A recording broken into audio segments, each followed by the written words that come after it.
Voilà, on va voir ce que nous propose Cécile toute la semaine, mais c'est pas gagné son histoire.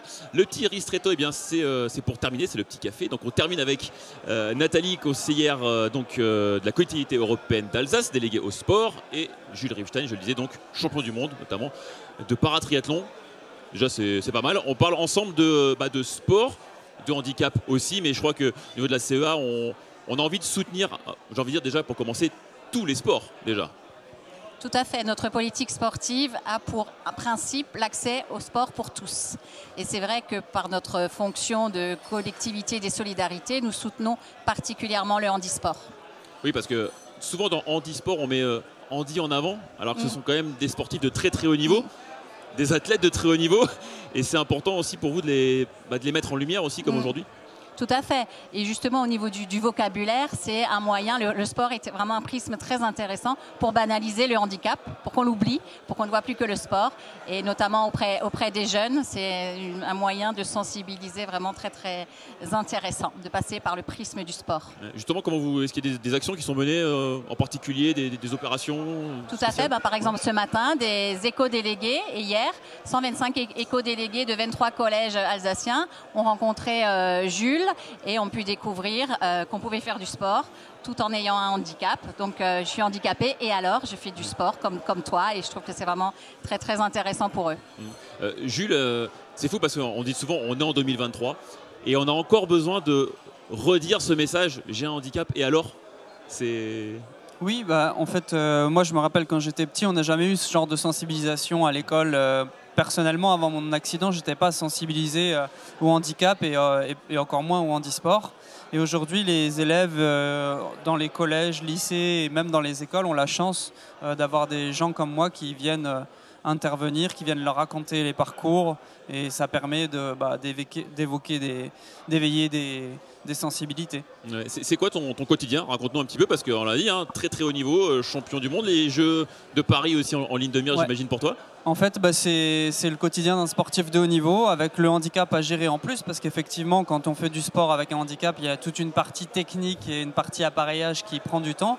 Mais sinon, c'est un quotidien classique, c'est 2 entraînements par jour, voilà, avec les soins, avec la famille aussi à gérer à côté. Mais c'est mon travail. Oui, c'est ça. Justement, je lisais un article qui t'était consacré, je crois, par nos confrères de France 3, où tu disais que justement, tu avais aussi, par rapport à la prothèse, d'autres contraintes aussi qui s'imposaient à toi. Au-delà de la simple performance sportive et du simple entraînement, il faut aussi tenir compte de cet aspect-là. Bien sûr, comme toute personne à mobilité réduite ou personne handicapée, il faut gérer son handicap et gérer l'appareillage quand il y en a un. Et dans le quotidien, ça prend du temps. Et alors, dans mon quotidien de sportif de haut niveau, ça prend aussi du temps. Donc, de toute façon, on ne peut pas l'omettre. Ça fait partie de la vie et ça fait partie de la performance, s'il y en a une.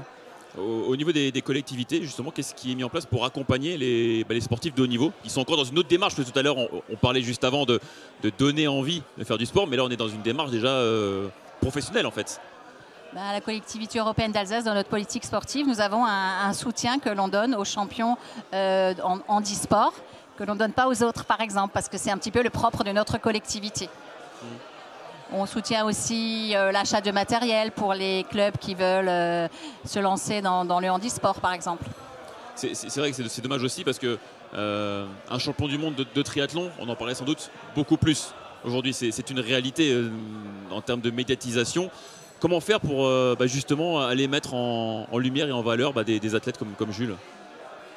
Je crois que cette année, les Jeux Olympiques, et Jules pourra en parler mieux que moi, les Jeux Olympiques et Paralympiques ont justement à cœur de communiquer des deux côtés, de façon égale. Il y aura aussi la parité pour l'égalité garçons-filles, mais aussi on n'a pas de communication séparée entre les Jeux Olympiques et les Jeux Paralympiques. Je crois que c'est vraiment important de les mettre exactement au même niveau. Ouais, Jules, même sentiment? Ouais, l'organisation des Jeux a mis un point d'honneur là-dessus. Et au sein de ma fédération, la Fédération française de triathlon, c'est déjà le cas depuis quelques années. Il y a une équipe de France de triathlon et de paratriathlon. C'est une équipe de France de triathlon. Et on ne dépend pas d'une autre fédération. On est vraiment intégré dans la Fédération française de triathlon. Et les moyens développés pour les paras sont les mêmes que pour les valides. C'est ce que j'allais dire. Vous êtes sur un pied d'égalité au niveau de la fédération. Ouais. Il y a pas de... Donc ça, c'est vraiment bien. Ouais. Dernière chose aussi, je pense que le message aussi que vous êtes vous essayez de faire passer, c'est faites du sport. En fait, tout simplement. Bah oui. Quelle que soit la condition, quel que soit l'âge, quel que soit. C'est un peu ça le message finalement. Tout à fait, notamment les jeunes. Hein. Nous sommes en charge des collégiens et on voit que la sédentarité, c'est quand même un souci grandissant, un enjeu de santé publique. Donc aux collégiens, c'est vrai, faites du sport et de rencontrer des sportifs, ça peut donner envie aussi. Oui, c'est vrai. Et puis les IS, les Jeux Olympiques, Paralympiques, ça peut aussi, voilà, il y a ce côté très très belle image qui, on espère, hein, fera des jeunes qui s'engagent dans le sport et pratiquent. Oui, ramener une petite médaille, quoi, ce serait pas mal quoi, en termes d'image. On va tout faire pour.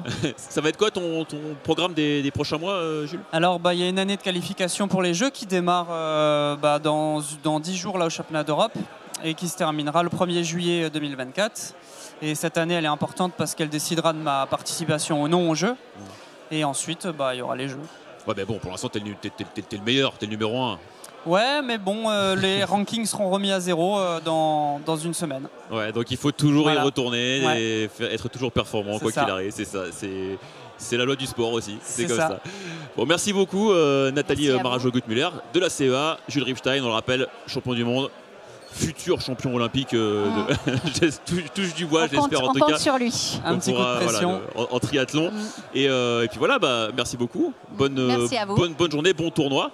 Bonne chance pour la suite. Jules, merci d'être passé nous voir.